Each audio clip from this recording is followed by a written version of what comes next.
Here we are. So welcome, welcome. All of you is welcome.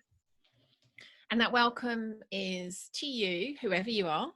And it's also welcome to all of the unseen parts of you. And by that, I mean the excited part of you, the scared part of you, the nervous part of you, the unsure part of you, and also the part of you who actually just doesn't want to be here. So the welcome is to all parts of you. And some of you might have seen less of him than me, but he's very much the other half of Primal Happiness. So we are joined here today by the wonderful Jonathan Wilkinson. Hello everybody. It is such an honor and a pleasure to be with you, and I'm excited, for myself and Leanne to dive into all this juicy goodness we got coming.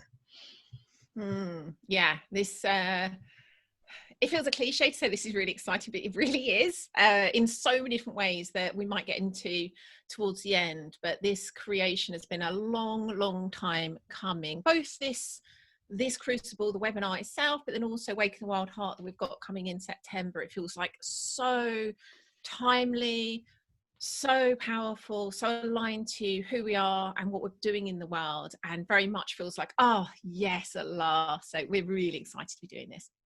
So before we really jump in, I just want to explain a couple of bits and pieces, sort of logistics, and also just how we want you to be in this space with us. It's really important to us that you feel really safe and held, both in this crucible, but also in your own environment. Like, I really want you to relax and open. So firstly, is there anything you need to do in your space, like closed door to privacy, open windows for air, whatever it is, just to make yourself a bit more comfortable? Sometimes I say to people, like, you might want to get a blanket. That's not going to be what you're going to want to do, but whatever you need to do, go do that now. It's absolutely fine. If you need to grab a drink, for example. And the other thing is, I would suggest putting your view, if it isn't already, into gallery view. So the default, I think, usually speaker view is up on the top right, I think, on most people's devices. If you're on a phone, just leave it because it's going to be too tiny. But if you're on anything other than a phone, go up and put it onto gallery view. That way, it very much creates that kind of feeling of us being here together in circle, all of us present, being able to look into each other's eyes, and really, no matter what we do, that's the space we want to co-create together. So if you could put it on gallery view, that'd be fabulous.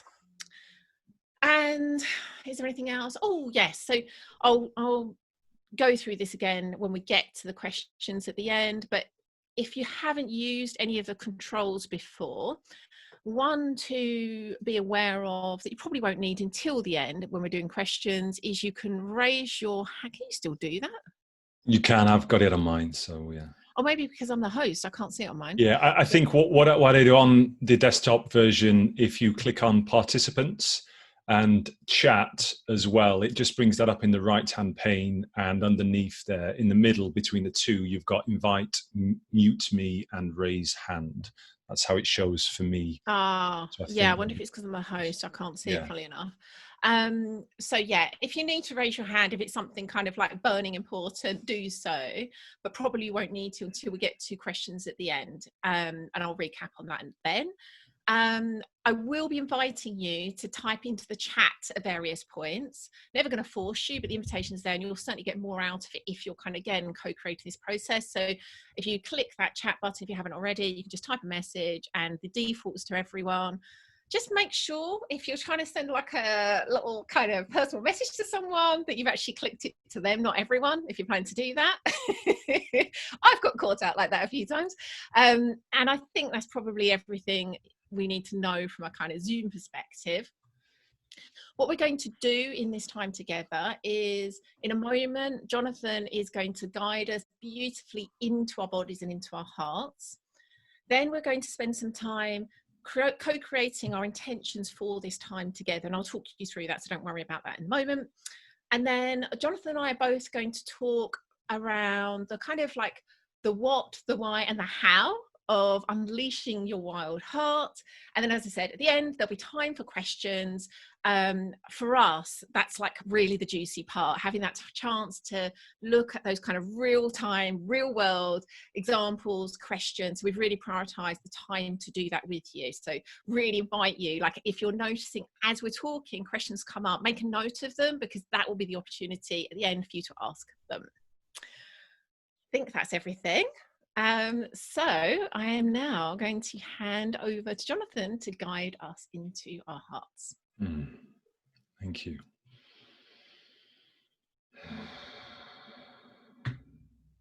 Okay, so now I'd love to invite you to close your eyes and start to feel yourself coming home to your body, to this space you find yourself in, to this space we are co-creating together.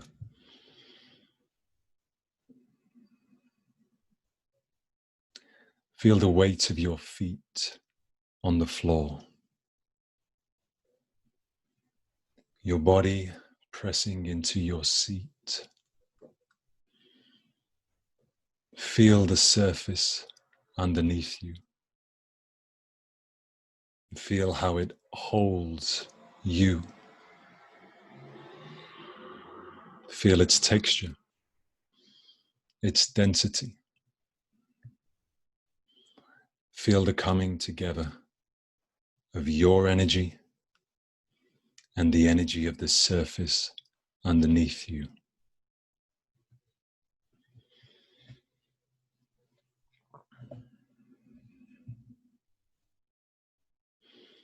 Now allow your breath to find a smooth, deep rhythm.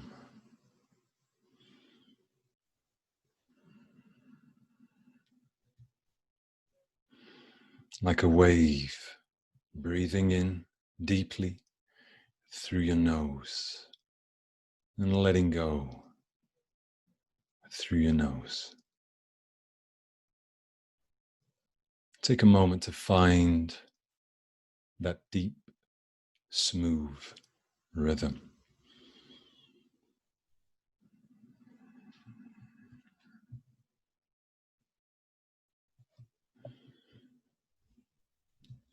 Now with your next in-breath, envision and feel a golden light coming down from above into and through your crown chakra, down into your heart. And with each in-breath, envision and feel that golden light fill and open your heart ever wider and deeper.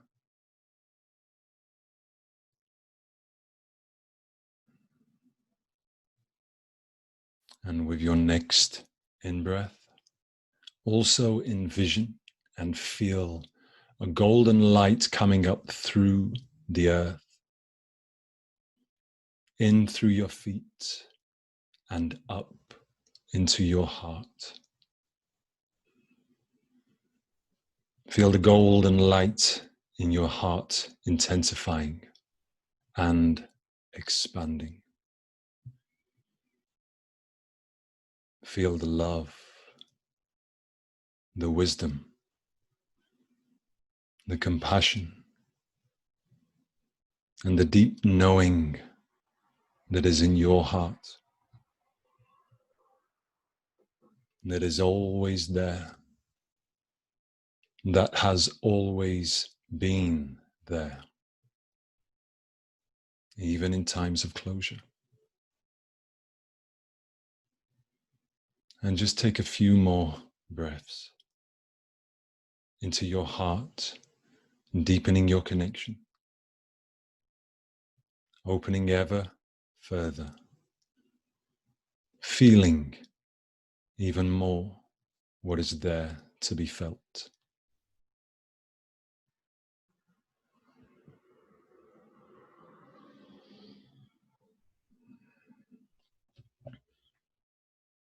Now, if you can, place your right hand over your heart.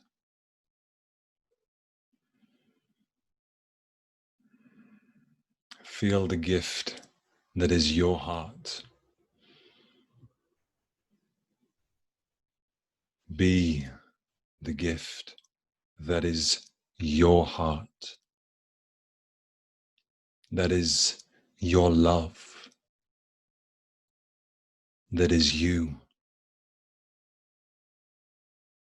Feel the love that your heart aches to give and receive.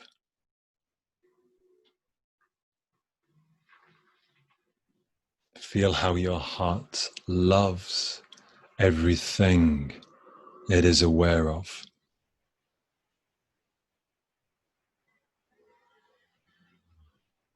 Be the awareness of your heart. Be loving awareness.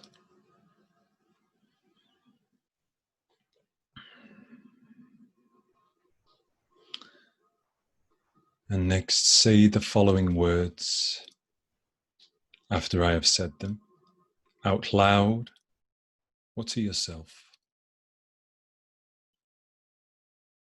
I am loving awareness.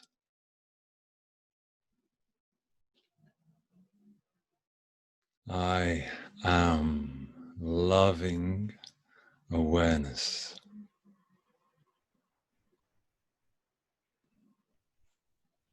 I am loving awareness.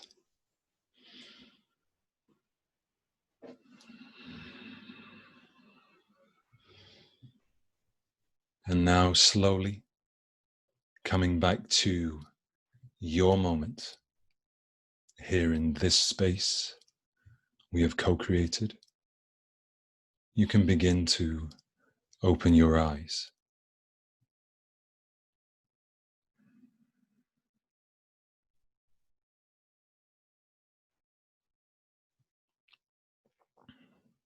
Take in this moment.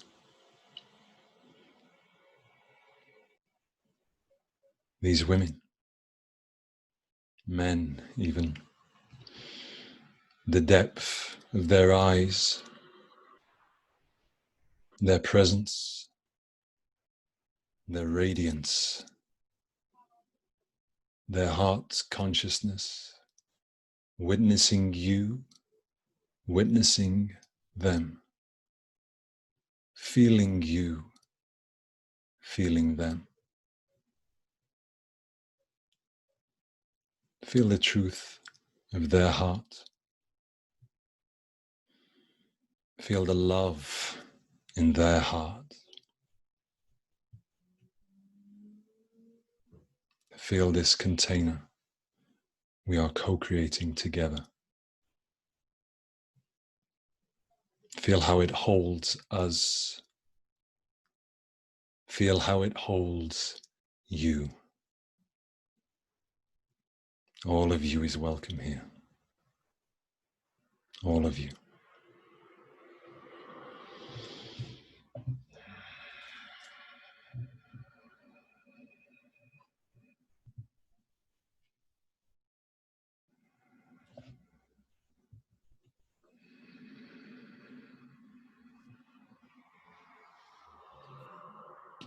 So should we call that the end of the call? Oh my goodness, I feel wide open, but also just like really sort of sleepy and yummy. So I'm just kind of gathering myself back into a space where I'm actually any good to you all. That was lovely. Thank you, Jonathan. Okay, so what next? Oh, what I'd like to do is invite you all into creating an intention for the group, so for the other people here on this call. And the intention that we've chosen for this call is the people present here will feel relaxed, open, and attuned to their heart's truth. The people present here will feel relaxed, open, attuned to their heart's truth. So if you would like to take part in that, sending out the intention to the rest of the group, just close your eyes and place your hand on your heart, and then just want to bring your full focus to that intention. And you can say this in your mind or say it out loud. The people present here will feel relaxed, open, and attuned to their heart's truth. So I invite you to really focus on that intention, then beam it straight from your heart into the hearts of the others here on the call.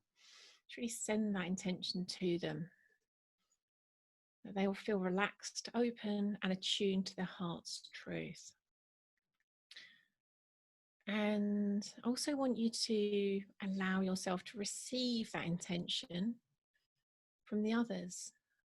Everyone here is sending that intention to everyone else. So you also need to be able to open, to receive that loving intention, to receive the intention that you'll feel relaxed, open, and attuned to your heart's truth. Just take a few moments to allow yourself to move between beaming that intention to the group and receiving that intention back into your heart from the group.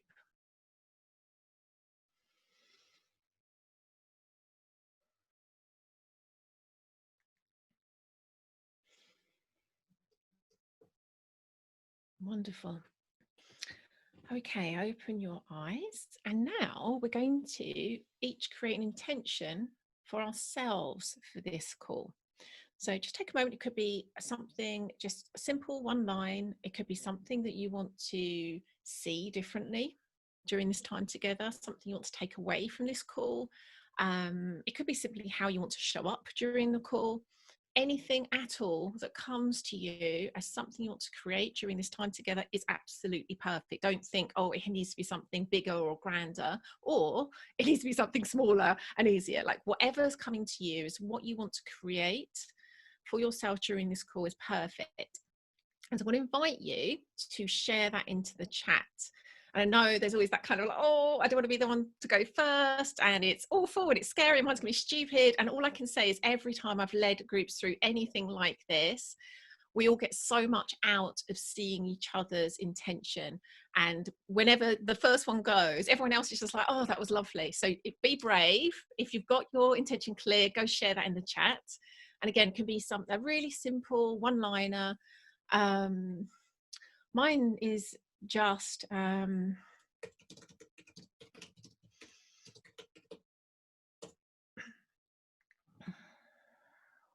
lovely. Thank you, Michelle.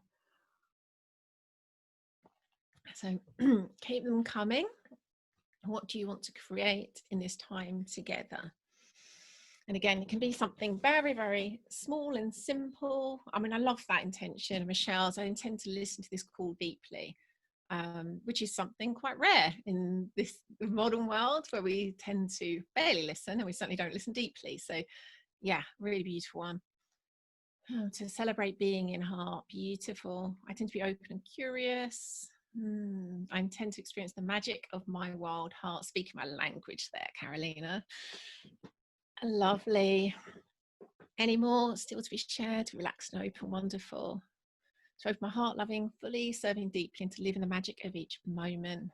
Thank you, Jonathan. So just give another minute or so. Open my mind and heart. Beautiful. So a lot, I intend to hear my wild heart sing. Oh, gorgeous. Lovely. We'll just give another minute or two. I think most people have at this point. I'm not good at doing mental arithmetic that quickly, but if you've got any others, do please add them in if you haven't already.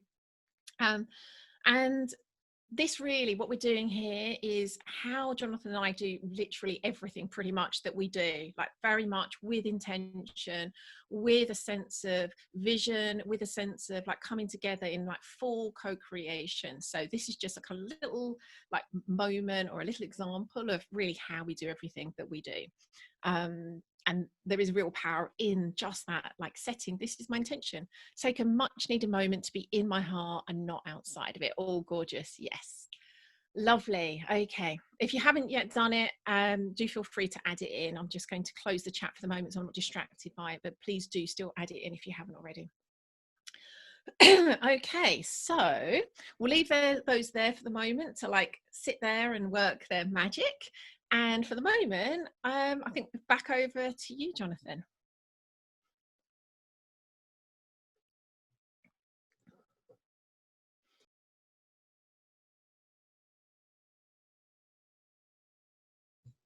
Helps if I unmute myself. As I was saying, so now I'm going to speak briefly. I can see the time rattling on already, and our intention is to just not fill the whole of this space with Leon and I talking, but to really speak to a few key areas, and then hopefully get into some real world or just specific questions and examples. But briefly, I'm going to speak to what is waking the wild heart, and why may you wish to awaken your wild heart.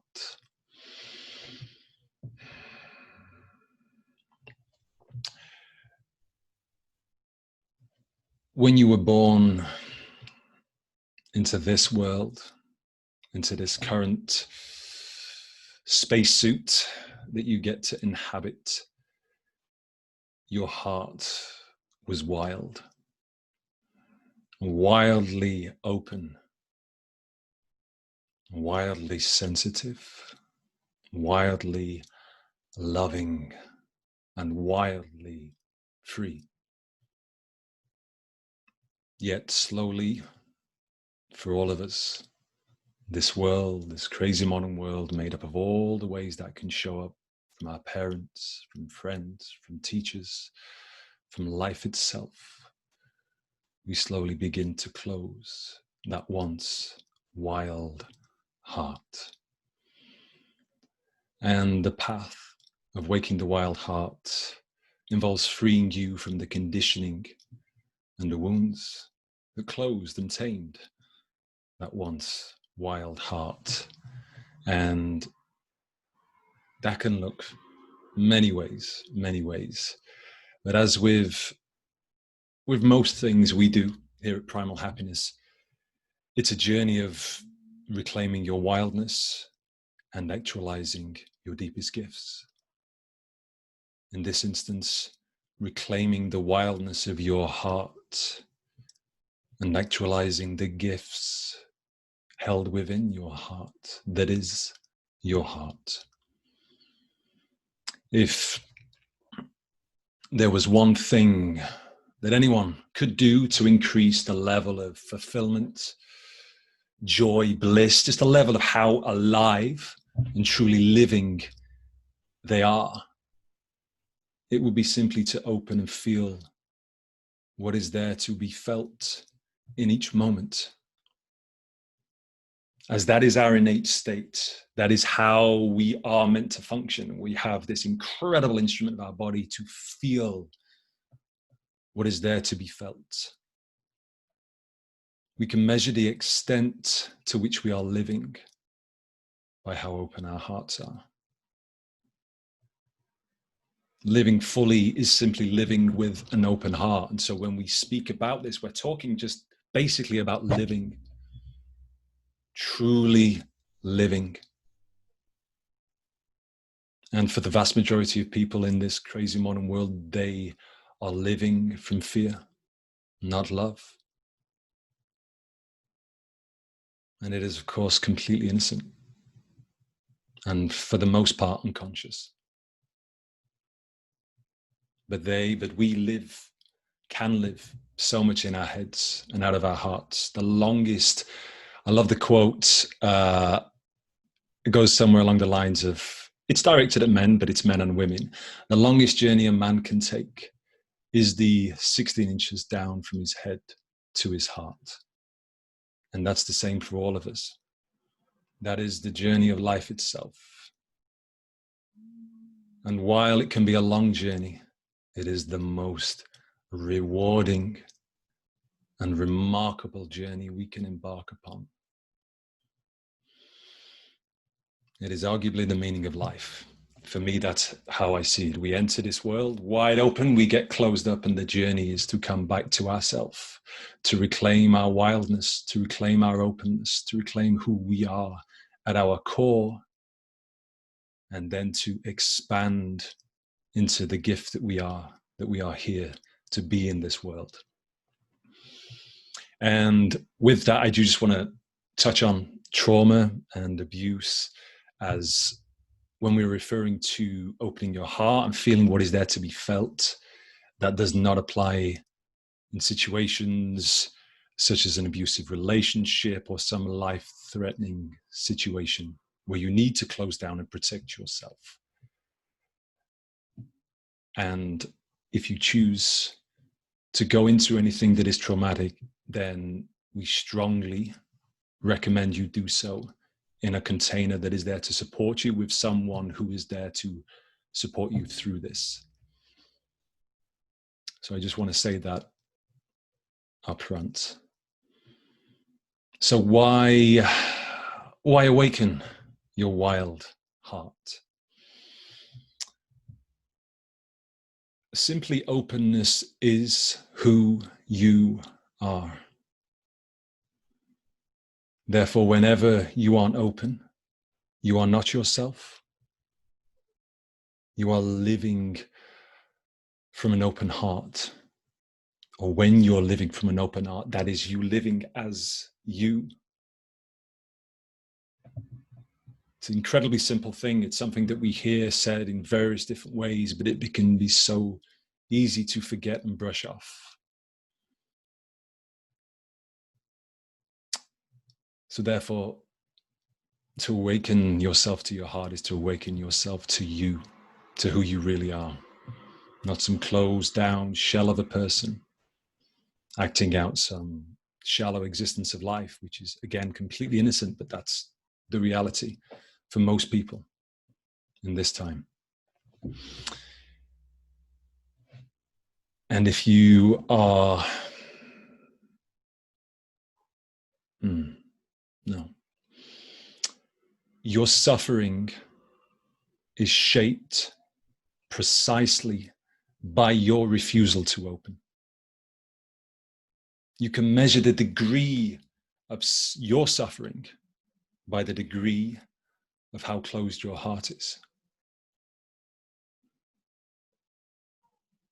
If you are waiting for anything in order to live, to love, without holding back, then you suffer. The world suffers right now. And in every moment, you are either opening or closing. This is the dance of life. But for the most part, we're unconscious to it. We're just meeting whatever's coming up. If we're coming from ahead in fear.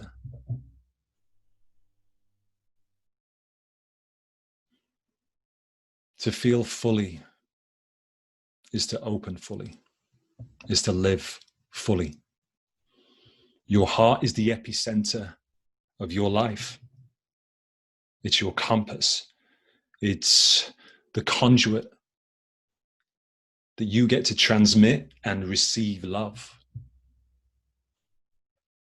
to transmit and receive life. It's the instrument that you get to live from, to live as. It is your gift to the world. It is sacred. It is home.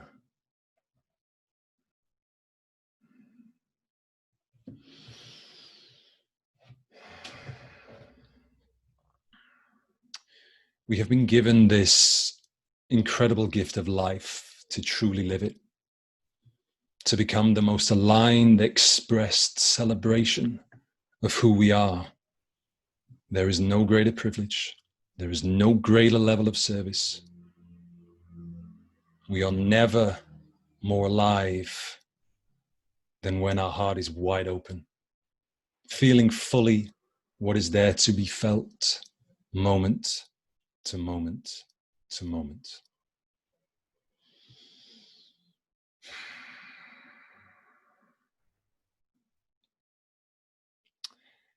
And as we have already alluded to,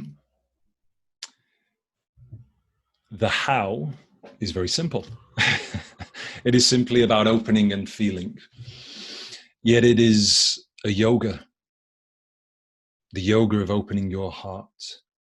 And there are many ways to open and feel. And Leanne is going to speak to and touch on just some of those next.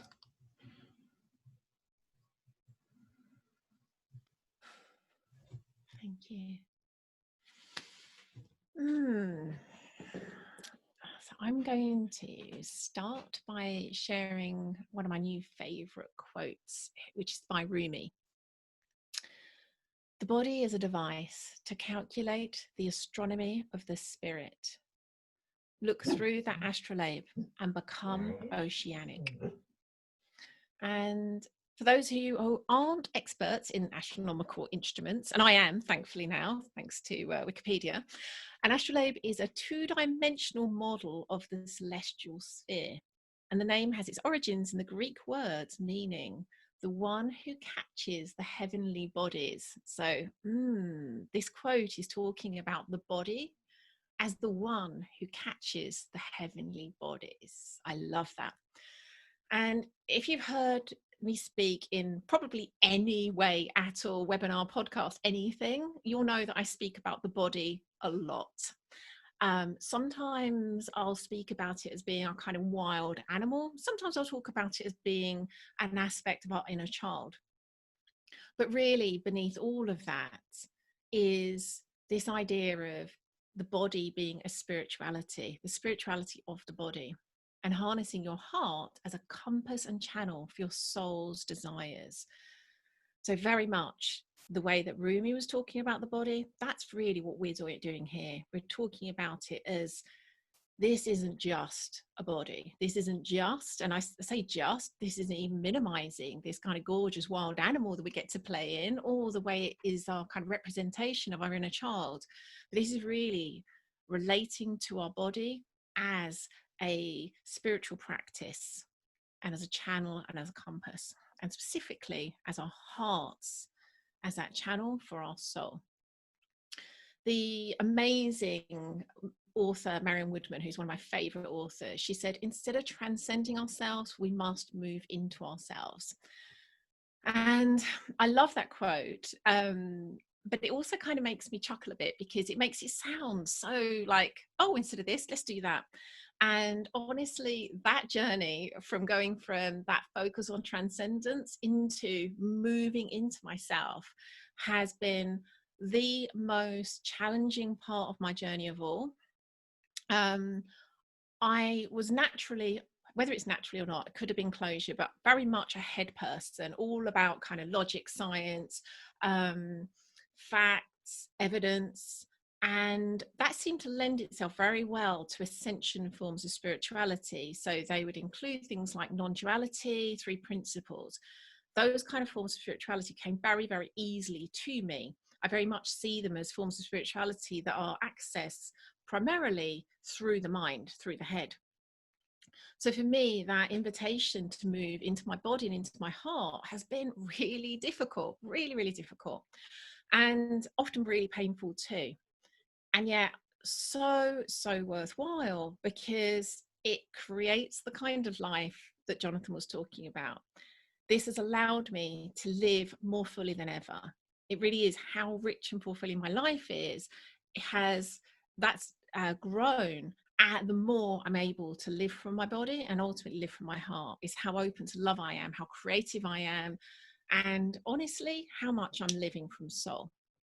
So how do we travel that path? How do we go from being up here in our heads, either from a spiritual perspective or from this kind of logical assessing life from our heads? How do we move from there into the body and into the heart? And of course, we can't go deep into all of those ways, and some of them are going to be unique to you too. But let's look at just some of those ways that we've seen are most common, but also most powerful, that we've seen show up personally, but also with our clients. This is obviously a journey that we take many, many people through, and we see those things that have worked over and over again.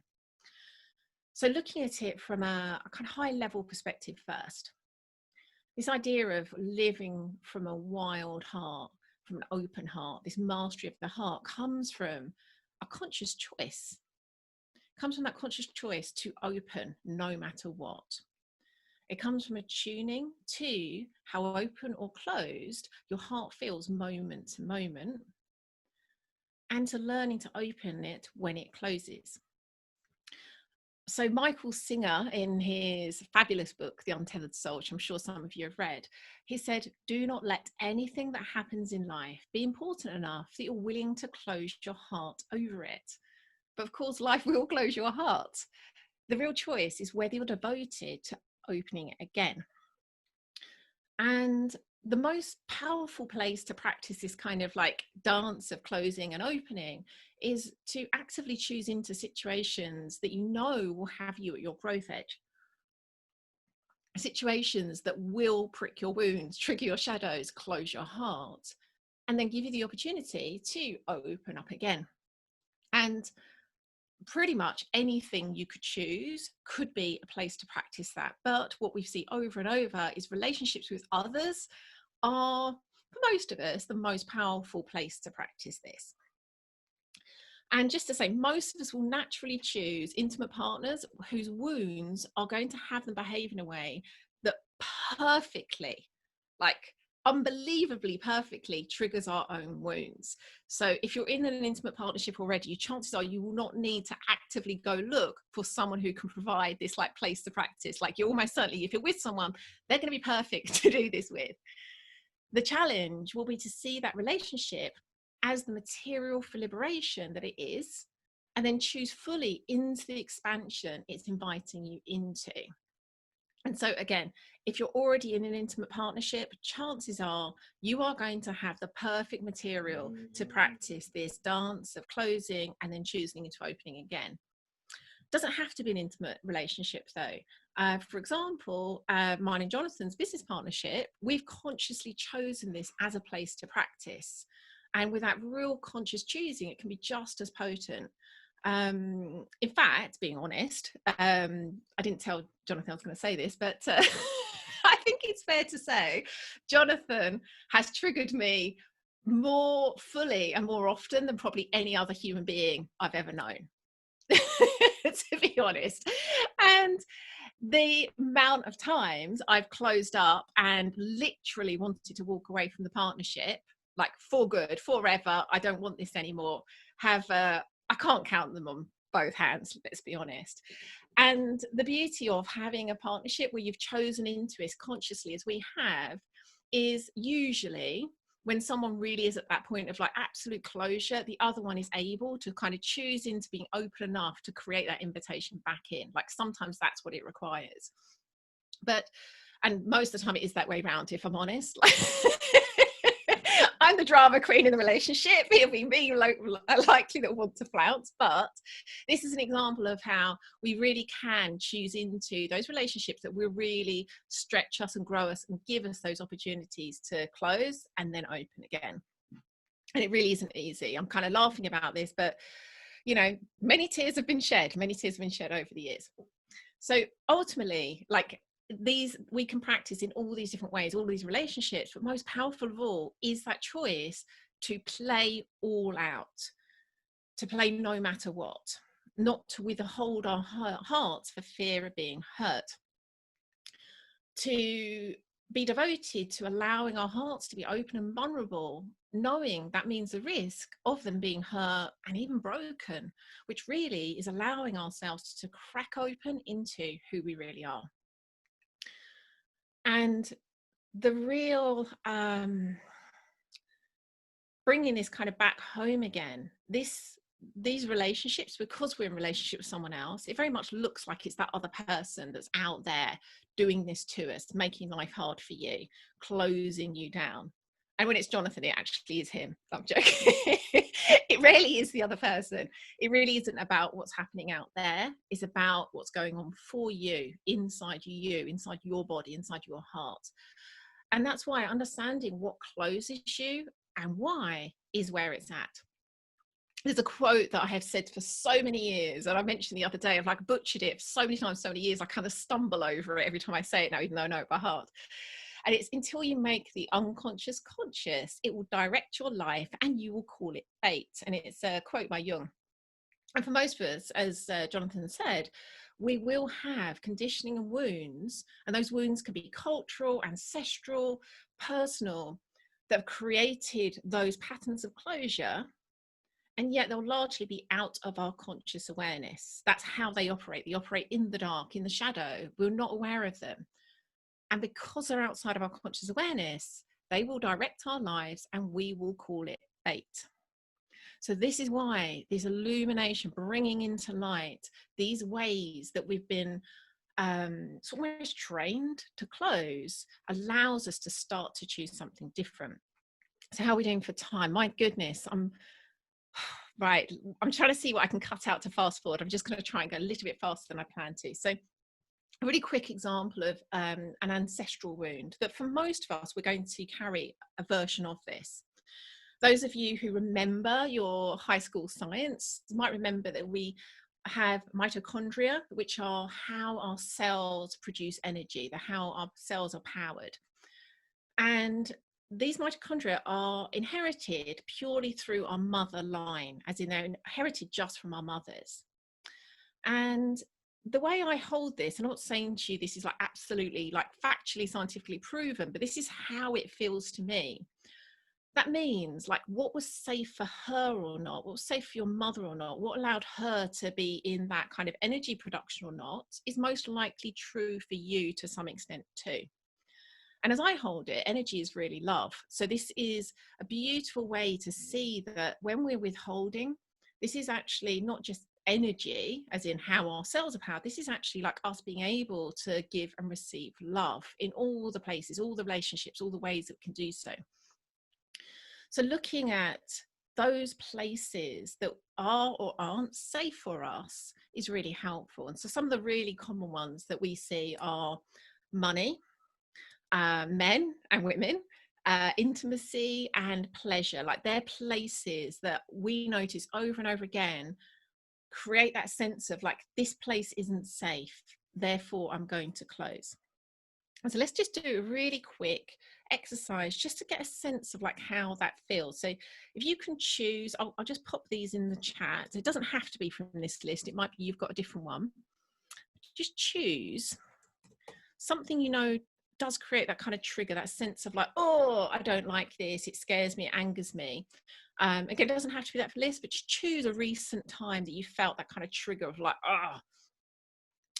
And then as you're thinking about it, just really want to like bring that to life. Don't choose something that's like too horrendous and terrifying. Like I don't want to really fry your nervous system here, but just think of something that's happened recently where you really notice that like intensity build. And then just drop in and feel your body. What is the thought of that trigger creating your body? Feel your heart.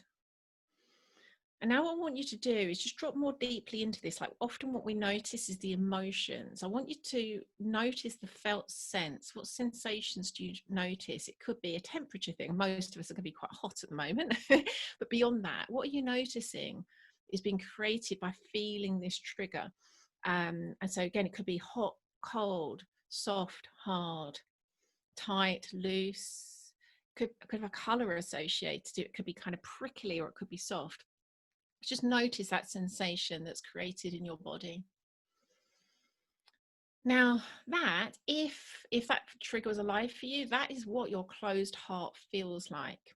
And that's really helpful to notice. As you notice that kind of, that's how it feels to me, you're going to be far more able to notice when your heart closes and then to choose something different.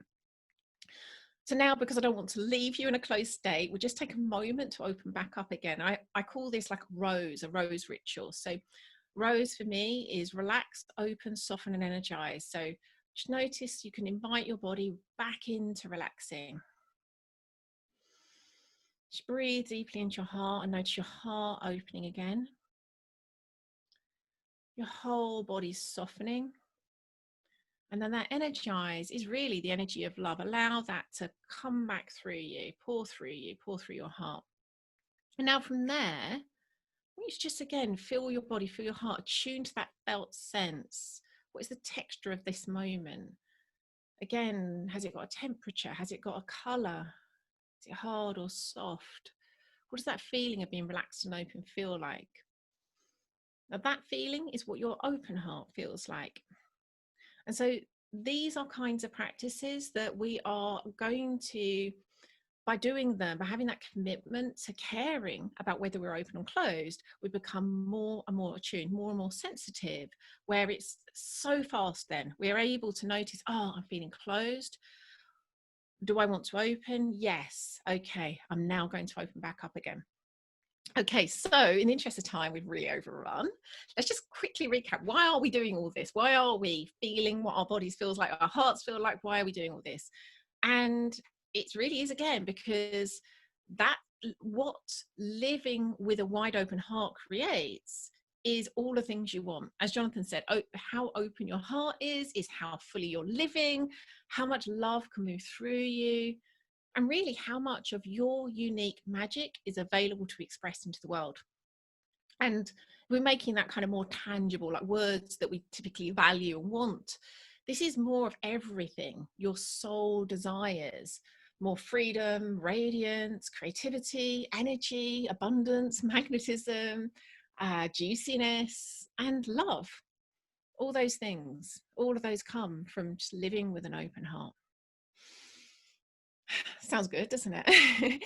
So we're going to now open into questions, and I mean, we can probably run over a bit, but clearly I don't know if everyone can run over, but let's just start with, see how many we've got, start with a couple, and then see how we're doing for time. And again, really encourage you to make the most of this time. It's rare opportunity to ask whatever is in your heart to be asked. We absolutely love being able to kind of meet the moment with whatever's coming up for you. So please don't be shy. Chances are, whatever you're going to ask, like most of the rest of the people here are wondering something very similar. That's what I see over and over again, that like everyone's like, oh, I'm so glad they asked that. So if there's anything that's coming up for you that you want to ask, you can either do the hand raising zoomy thing that we talked about, or just literally, if that's just too much faff, just hold your hand up and we will see you. Or if you're feeling a bit too shy for that, and because we'll come to you and you can speak out on camera. If that feels a bit too much for you, feel free to message privately. I've just seen one come in. I'm not going to name and mention the person's name because they have messaged me privately. Would you just be able to say a little bit more about your question there, honey? So I've got what you've said, but if you wouldn't mind just phrasing a little bit more like a question, just so we can make sure that we're talking directly to it, please. That'd be really great. But thank you so much for asking. I think if I understand your question, I suspect it's something that's going to come up for a lot of people. Let me actually just look, because it could be that people have got their hands up and I've got no clue because I'm not even looking there. No, it doesn't look like anyone's got their hands up in a virtual sense. Okay, no questions? Really?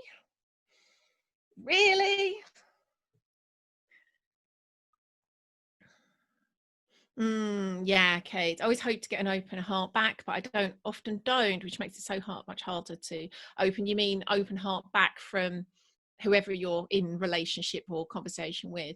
Would you like one of us to actually talk to that, like as a question, as if it were, even though it wasn't phrased as a question, Kate? Or was it more, yeah, wonderful. Do you want to take that one, Jonathan? I feel like I've just been talking for years. And then I've got a private question, which I'll speak out loud afterwards and answer. That's perfect. Thank you, person who's messaged me privately. I'm not going to say your name. So let me just check I'm off mute. Yes, I am. So yeah, thank you, Kate, first of all. And that's where the yoga for me comes up, and that's where holding the pose comes in, when we get to reveal the truth of our hearts, the gift, the desire whatever that is. And then it's like, I was going to swear then, but I can see there's a, a little one listening. It's like, F, you know, with the tension that's there. And it's about holding that pose. And it's about continuing for me to reveal. I mean, this is, I just talk in the context of relationship, but we can apply this to any situation we're in, where we feel vulnerable, where we feel exposed, where we're basically opening up our wounds for somebody to just lance us and kind of stab us in there and, you know, wiggle it about a bit. And so in those moments, that's that tension, where growth, where we're right up on our leading edge of expansion. That's where the magic happens. Really is where the magic happens. And it's a nervous system training for us to hold a pose, just like any yoga, holding that pose. The more we reveal the truth of our heart and we hold open for as long as we can, you know, even until someone sticks a knife in there or doesn't meet us in the way our heart wants. And particularly for women, feminine essence beings, is to keep revealing. Like if it hurts, reveal the hurt. If it's bliss, reveal the bliss. It's to open, feel, and reveal to who is in front of you, to who is so blessed to get the witness your heart, what you're feeling, whether that be rage or anger. When you can reveal rage and anger, well, having an open heart, it's the most beautiful thing in the world. It really is. And as a man, like, that's beautiful. It's when we do that, or when a woman does that from a close place. Like, here, have some of my effing Kali energy, like, rah, you know, like there's that. But when that's still there, but the heart is open, like revealing the anger that's there, the frustration that's there from an open heart place, that's where everything shifts. And so, yeah, I could go on, but I'm gonna stop it there. But like, that's a beautiful question, Kate, and it's one of those that applies to so many areas. This is one for me. Like, for those who know me, I'm an extreme introvert. Like, this is not my energy profile. This stuff, yeah, it's not not that natural for me as it is for the social butterfly that is Leanne, you know, and it is beautiful.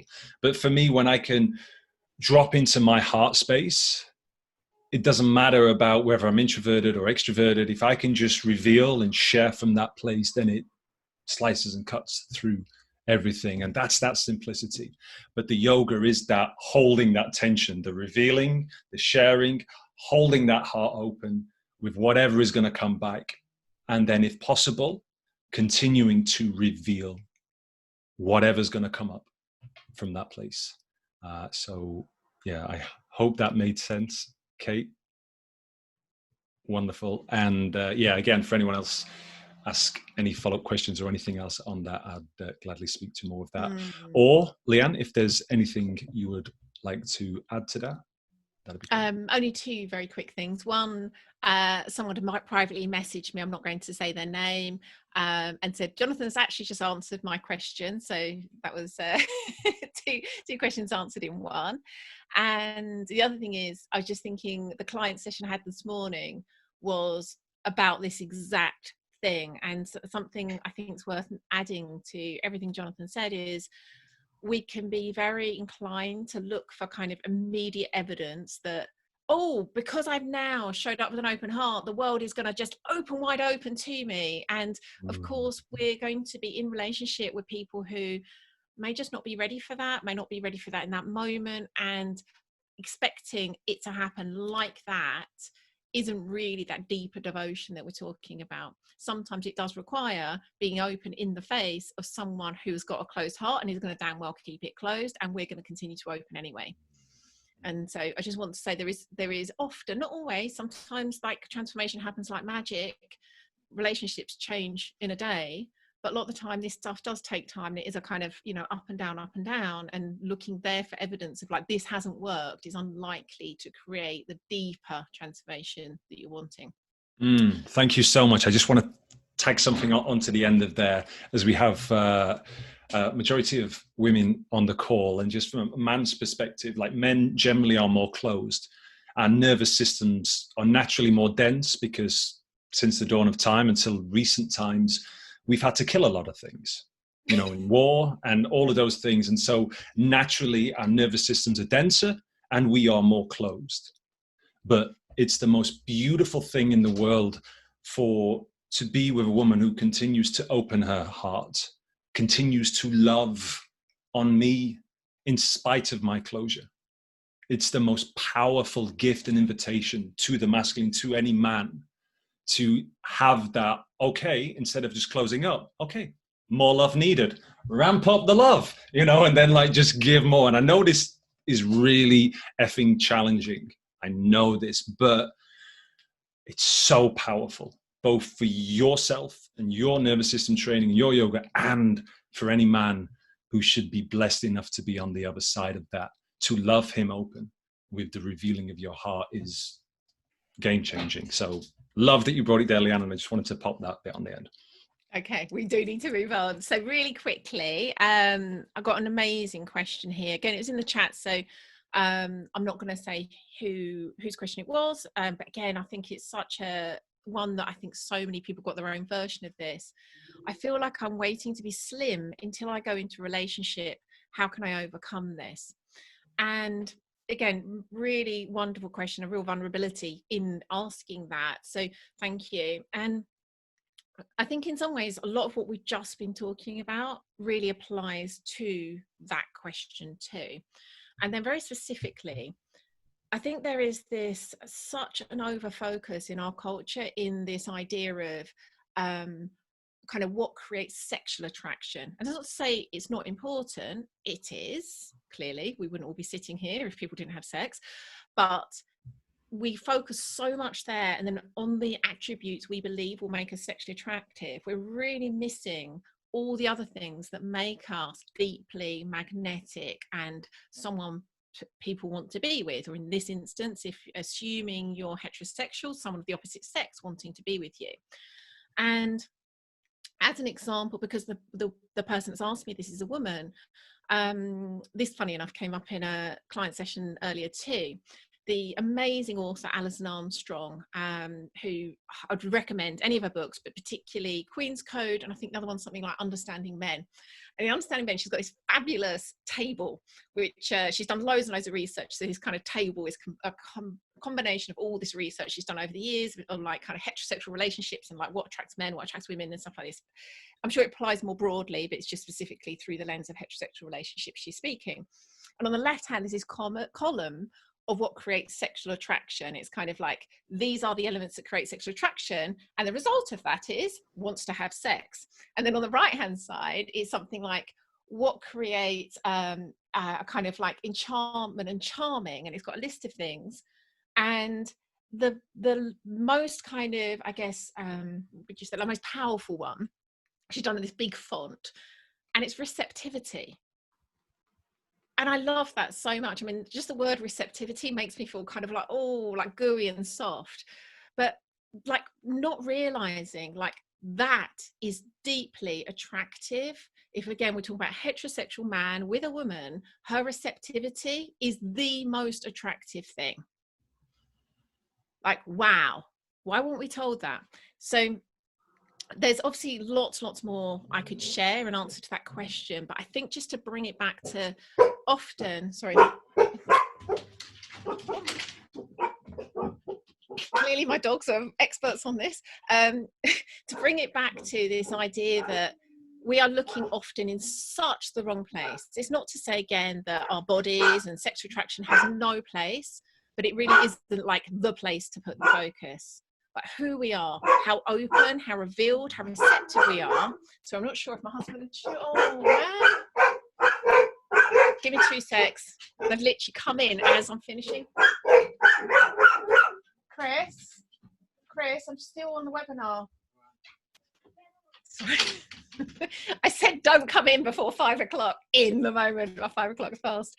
So it's that like receptivity, which again links so clearly to what we're talking about here, that living with an open heart, to be able to give and to receive that deeply, like that is what we're talking about here. Again, going back to your question, like, how can you overcome this idea that you need to be slim? Like, that's just like removing your focus to what actually is going to create, magnetize the relationship you want. That's where to place your focus. It's not even about overcoming, it's just actually to look at like what's really going to create what you want, the life you want, the relationship you want.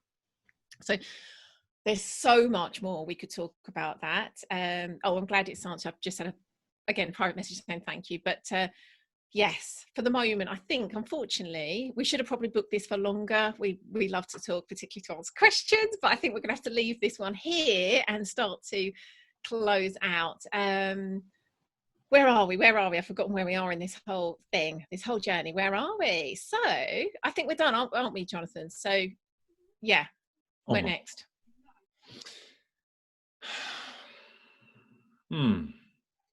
Yeah, just take a moment to check in with your heart, back in with your heart.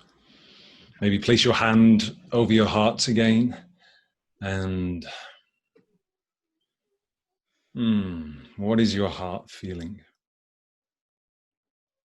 What is it saying to you?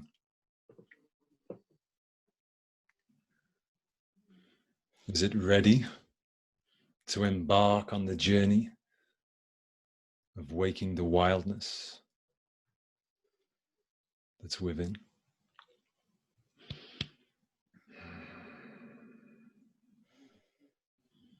Is there an ache? Is there a yearning? Is there a numbness?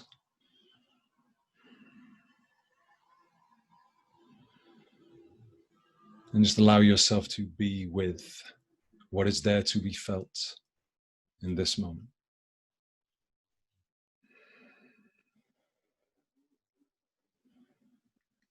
And if your heart answered a yes to a desire, a yearning to reclaim the wildness that is within, Leanne is going to briefly, very briefly now, just tell you a little bit more about how we may be able to support you in that journey. So, waking the wild heart. And as I said at the start, we are so excited about this. It really is oh my goodness, like so much of what we've been doing over the last few years, like all pulled together into this one crucible. And we begin on the 3rd of September, so in a few weeks now. There are a few spaces left, so if your heart is feeling the call, there is still time. And I think I probably shared this before, but it's for individuals and couples. So you could be single or an individual in a couple and join on your own, or join as a couple, for men and women. And if you're joining as an individual, the investment's £477. If you're joining as a couple, it's £847. There's also the limited opportunity to invest in our deepening package, which gives you more depth, intimacy and support, including several one-to-one sessions with us. So I won't go into depth about that, but that's all on the webpage I'm about to give you. So if you are feeling your heart call to this incredibly powerful journey into awakening your heart and really living fully as the person you came here to be, go enroll in Waking the Wild Heart. And the link for that is primalhappiness.co/WTWH. Those clever ones amongst you will recognize that is short for Waking the Wild Heart. So primalhappiness.co/WTWH. And I really hope to see some of your faces here again when we're in Circle in September. So very quickly now, before we close, thank you, Jonathan. He's just popped that in the chat as well.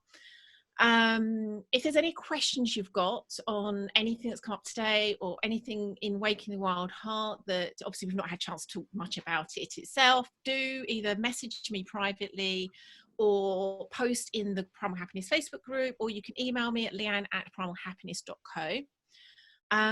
And before we close, would you just check in on the intention you had at the beginning of the call? And if you can't remember it, scroll back up in the chat and go and look what you said then. And then would you just share, did you create what you intended to create? I'd love to know. I mean, you could just put a yes, or you could say a bit more. It might be you ended up creating something you totally didn't expect to create, but I'd love to hear. Yes, love that. So whatever you intended to create. I feel like most of the time I spoke from my heart, so I feel like I can say a big fat yes too.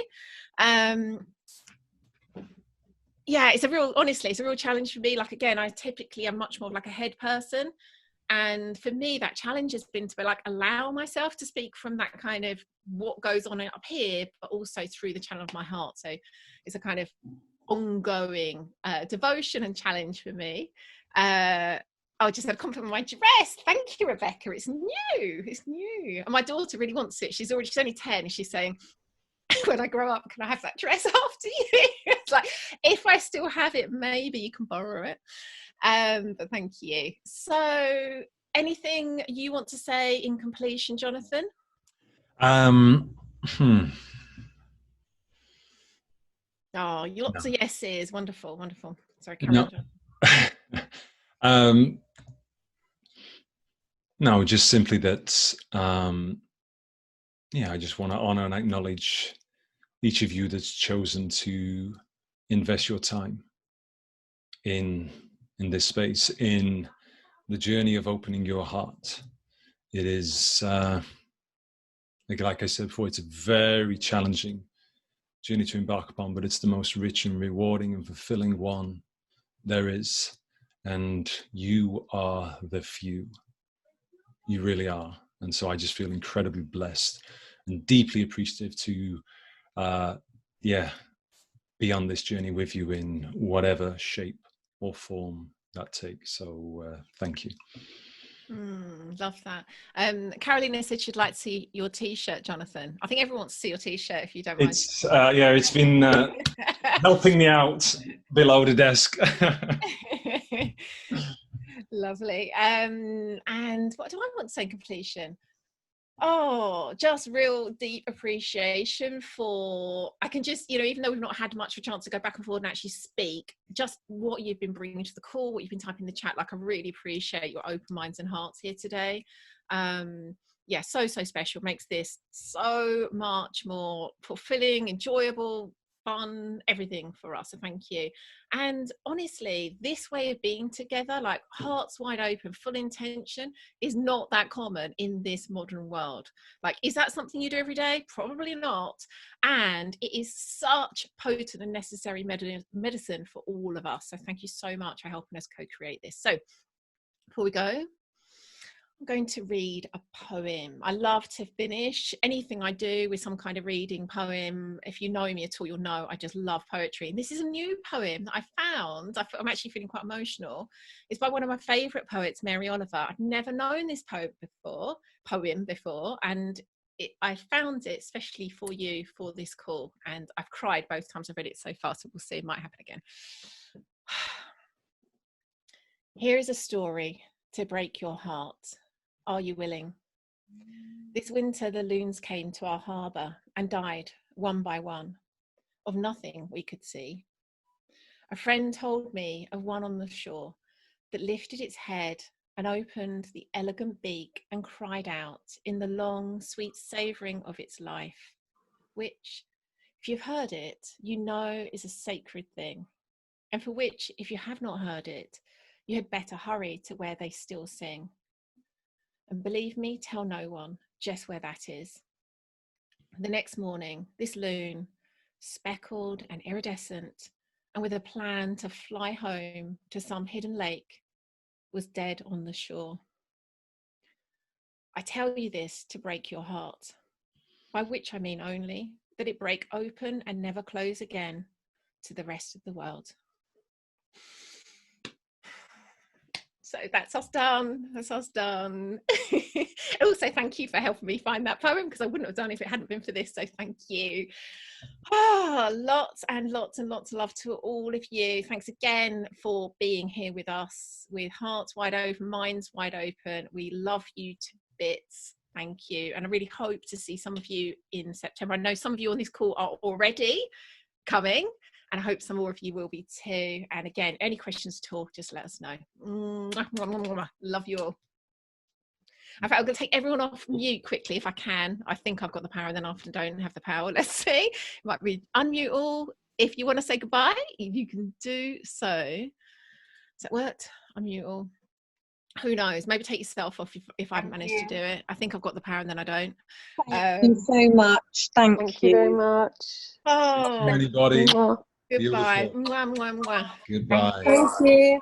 You definitely got the power. Love you. Thank you. Bye-bye. Love you too. Bye-bye. Bye. Love